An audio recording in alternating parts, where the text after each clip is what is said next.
சப்பாத்திக்கு கோதுமை பொரிக்கும் போது கொஞ்சம் அரிசியை ஊற போட்டு பொரிச்சு வச்சுப்பேன். நம்ம நல்லா வறுத்து வச்சாச்சுன்னா 1 மாதத்துக்கும் இடியாப்பம் பண்ணுறதுக்கு யூஸ் பண்ணிக்கலாம். கூடவே ஏதாச்சும் ஸ்நாக்ஸ் கூட பண்ணலாம்.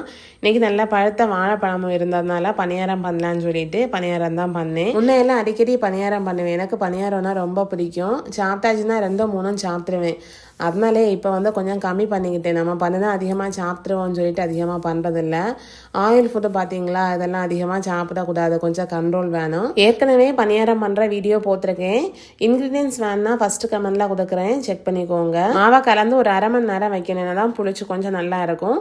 அந்த கேப்பில் அரிசி மாவுமே வறுத்தெடுத்தாச்சு தீயப்பத்துக்கு. அதை இறக்கி வச்சுட்டு இதை நல்லா சூடு ஆறுனதுக்கு அப்புறமா பாத்திரத்தில் ஸ்டோர் பண்ணி வச்சோன்னா 1-2 மாதத்துக்கு நாம் எப்போ வேணாலும் இடியப்பம் பண்ணிக்கலாம். இனி வந்து பணியாரம் குழி பணியார சட்டியில் தான் பண்ணியிருந்தேன். இந்த குழி பணியார சட்டி பார்த்தீங்கன்னா வாங்கி ஒரு 6 வருஷம் போல் ஆகுது. இதே மாவை பேனில் கூட ஊற்றி பொரிச்சுக்கலாம். அது வந்து ஒன்றுனா பொரிக்கிற மாதிரி இருக்கும். இந்த குழி பணியார சட்டியில் பார்த்தீங்கன்னா அட் டைம் நிறைய ஊற்றி எடுக்கலாம், ஈஸியாகவும் இருக்கும்.